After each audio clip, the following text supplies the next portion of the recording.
नमस्कार प्रिय मित्रों, आज हम आपको एक प्रश्न पूछना चाहते हैं कि हमारे शरीर में रोग ठीक कौन करता है। हम लोग डॉक्टर के पास जाते हैं, क्या डॉक्टर रोग ठीक करता है?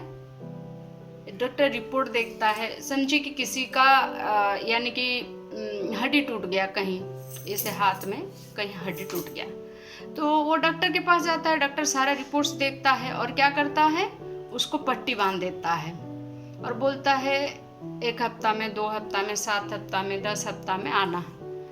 परंतु वो जब जाता है, मरीज जब जाता है, डॉक्टर क्या करता है, खुल के दिखता है तो ठीक हो जाता है। तो वो काम कौन करता है हमारे शरीर में? वो है जीवनी शक्ति। जीवनी शक्ति व आत्मा, जो हमारे शरीर में आत्मा है वही हुई सी ठीक काम करता है। ये जीवनी शक्ति क्या है, आज हम आलोचना करेंगे। हमारे शरीर में जीवनी शक्ति किस चीज को बोला जाता है, ये हम आपको बताते हैं। हमारे शरीर में जो भी हम लोग खाना खाते हैं, वो काम क्या है? खाना पहले क्या करता है? पचता है। तो कौन करता है? हम उसी के अंदर ग्राइंडर लगा है क्या, मिक्सर ग्राइंडर? वो तो नहीं है। कौन करता है?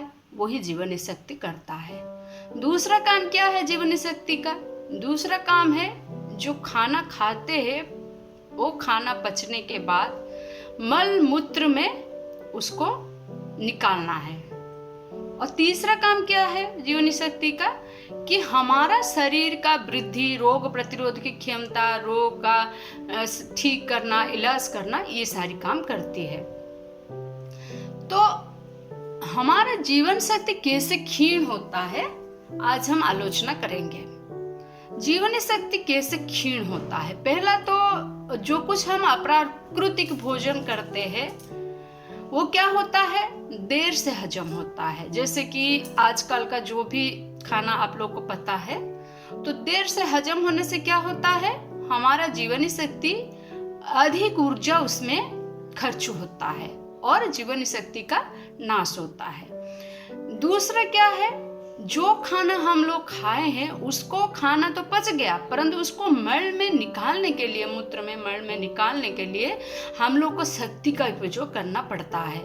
जो चिपचिपा बन जाता है शरीर में, उसको निकालने के लिए, तो उसमें भी शक्ति का अपचय होता है, जीवनी शक्ति का।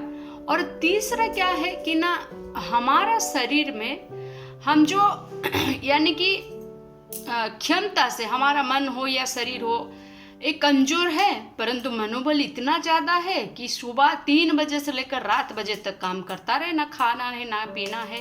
तो कोई कोई देख के सोचते हैं कि कैसे काम करता है, परंतु हमारा क्षमता से जो हम ज्यादा काम करते हैं वो हमारा जीवन शक्ति क्षीण होता है। चौथा है, हम आजकल ऐसे कौन है जो ज्यादा तनाव में, ज्यादा टेंशन में, गुस्सा में, ईर्ष्या में, क्रोध में नहीं रहता है? तो सब कोई रहते हैं, तो उसी में भी हमारा जीवन शक्ति क्षीण होता है। और 5वां है कि जो ब्रह्मचर्य का पालन नहीं करते हैं आजकल, यानी कि यंगस्टर में दिखाई देता है कि हस्तमैथुन करना और कम उम्र में शादी से पहले यानी कि बहुत लोगों से मिलना, इसी में भी हमारा जीवन शक्ति क्षीण होता है। तो ये जो 5 तत्व हुआ, इसमें हमारा जीवन शक्ति क्षीण होता है। तो ये जीवन शक्ति क्षीण होने से हमारा क्या नुकसान होता है और हम इस जीवन शक्ति को कैसे यानी कि बचाएं, जीवन शक्ति को कैसे स्टोर करके रखें, तो इसका एक ही उपाय है, प्राकृतिक भोजन। प्राकृतिक भोजन क्या है, आप लोग को सभी को पता है कि प्रकृति हम लोग के लिए, मानव के लिए, जब भी एक चींटी को भी बनाया है प्रकृति ने, उसके लिए भी भोजन रखा है। परंतु हम लोग क्या करते हैं, उसको फ्राई करके, उसमें मसाला डाल के, तेल डाल के, मिर्च डाल के, बहुत सारे क्या क्या सब बनाते हैं, पिज़्ज़ा बर्गर क्या क्या सब बनाते हैं और वही खाना खाते हैं। आज ज़्यादा ही खाते हैं, आज स्विगी से मंगा लो, आज जोमेटो से मंगवा लो, आज खाना यहीं से मंगवा लो, लेकिन उसका परिणाम क्या होता है? तो पहला तो काम है कि हम प्राकृतिक भोजन करें। अप्राकृतिक भोजन ना करें जितना हो सके। देखिए, आप एक बिस्कुट लाएंगे और उसको छुरी से काटेंगे, क्या निकलता है उसमें से? कुछ नहीं निकलता है। कुछ निकलता है क्या? कुछ नहीं निकलता है। परंतु अगर आप एक लौकी यानी कि पौधा से, पेड़ से तोड़ के लाए हैं बगान से, उसको काटेंगे, क्या निकलता है? उसका मतलब क्या है कि हमारा प्रकृति हमारे जीने के लिए जीवन शक्ति दी है उसमें, और हम उसका उपयोग नहीं करते हैं। तो दूसरा है, सामर्थ्य से अधिक काम नहीं करना। हमारा क्या होता है कि हम अभी दुर्बल है, हमारा शारीरिक यानी हम शरीर से कमजोर है, तो हम क्या करते हैं? तो ऐसे करते तो वैसे होता, बाय बाय बाय बाय बाय बाय सर पे चलता रहता है। तो हम मानसिकता का काम किए हैं, जो मानसिक काम करने से भी हमारा जीवन शक्ति क्षीण हो जाता है, जो हमको चलने फिरने भी दिक्कत होता है। जो तीसरा क्या हुआ है कि हम ज्यादा दवाई का सेवन करते हैं, ज्यादा दवाई का सेवन करता है। दवाई कतई हमारा बीमार को ठीक नहीं करता है, हमारा बीमार को हमारा जीवन शक्ति ठीक करता है। और पैसा कौन ले रहा है? डॉक्टर। तो हमारा जीवन शक्ति को बचाना हमारा ही काम है। तो ज्यादा दवाई लेने से बचे। किसी का किडनी का प्रॉब्लम निकला, डॉक्टर के पास गया, डॉक्टर ने बोला सर कैसे क्या करेंगे, ये सही हो जाएगा क्या? डॉक्टर ने बोला अरे ये तो किडनी का प्रॉब्लम है, एक बार, यानी कि एलोपैथी की बात बता रहे हैं, मैं आयुर्वेदा और पंचगव्य के बारे में अभी तक नहीं बताई हूँ। तो डॉक्टर ने बोला, बड़े बड़े डॉक्टर के पास, शाम हॉस्पिटल गया, एम्स गया, कहाँ कहाँ ना घुमा, कलिंग गया, तो सब कोई एक ही बात बोले कि ये तो ठीक होने वाला बीमारी नहीं है, ये बढ़ते जा रहा है, लेकिन आपको कंट्रोल में रहना है। बोले डाकू लोग कहाँ बैठे हैं, कहाँ लोगों को ठग रहे हैं। ऐसा शरीर का कोई भी समस्या नहीं है जो कि सही नहीं हो सकता है। और कैसे हो सकता है? एलोपैथी के चक्कर में नहीं हो सकता है, तो आयुर्वेदा में, पंचगव्य में। तो ज्यादा दवाई लेने से बचे, क्योंकि देखिए हम लोग को नमक चाहिए। डॉक्टर के पास जाते हैं, नमक डॉक्टर क्या बोलता है? ज्यादा नमक नहीं खाना है। किसी ने बोला सर काला नमक और ये जो सेंधा नमक खाएंगे, तो डॉक्टर ने क्या बोला कि नहीं नहीं आप ये तो नमक खा सकते हैं, परंतु आयुर्वेदा में बोला जाता है, नेचुरोपैथी में बोला जाता है, एक इन सफेद चेहरा का, सफेद रंग का एक आदमी और एक काला आदमी, दोनों ही आदमी है, परंतु फर्क क्या है? उसका चर्म का सफेद है। तो नमक भी ऐसे है, अगर किसी मरीज को नमक खाने की मना है तो नमक बिल्कुल नहीं खाना। तो उसमें पूछा जाएगा कि नमक का जो नमक हमारे शरीर के लिए सोडियम जो चाहिए वो कहाँ से उपलब्ध होगा?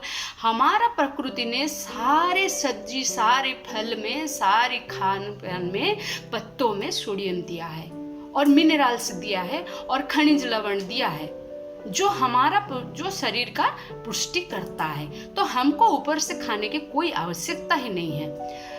और क्या है जो हमारा 5 आया था कि हमारा कैसे जीवन शक्ति प्रॉब्लम में आता है, जीवन शक्ति कैसे क्षीण होता है, वही 5 यानी ब्रह्मचर्य का पालन करना। आजकल जो होता है आप लोगों को तो सब पता है, ब्रह्मचर्य के बारे में हम बताएंगे तो ज्यादा लंबी हो जाएगी ये वीडियो। तो अगर आप ये सारे चीज मानेंगे, और रोग कैसे ठीक होगा? हमारा रोग है, हमारा शरीर का बीमार है, हम बीमार है, हमारा शरीर का प्रॉब्लम है, तो कैसे ठीक होगा? पहले उसको पहचानो कि किस कारण से बीमार हो रहा है। किसी ने 4 महीना घूम घूम के पूरा दिल्ली, बम्बे, कहाँ कहाँ पूरा भारतवर्ष में घूम घूम के आया। 16 साल से शुगर पेशेंट था, तो 16 साल में कभी कुछ नहीं निकला था, ना लीवर का, ना किडनी का, कहीं कुछ प्रॉब्लम नहीं था। तो जब 4 महीना घूम घूम के आया, तली हुई चीजें ज्यादा खाने को मिला, कभी खाने को मिलता था, कभी नहीं मिलता था। तो जब अपने घर आया तब निकला कि पैनक्रियास का प्रॉब्लम। तो डॉक्टर ने क्या बोला? इसको तो हैदराबाद में ऑपरेशन करना है, सर्जिकल प्रॉब्लम है।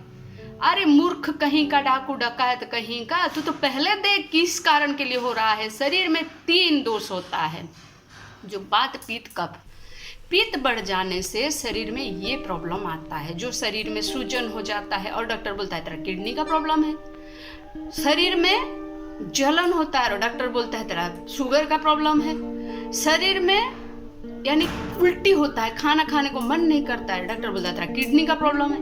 अरे मूर्ख कहीं का, भगा भगा के 20, 30, 50 हजार, 1 लाख तक खर्चा करो, फिर आके लास्ट में क्या होता है, स्मशान घाट तक तैयारियां करना पड़ता है। तो मेरे भाई और बहनों, कृपया इस जीवन शक्ति को समझो। क्या है ये जीवन शक्ति?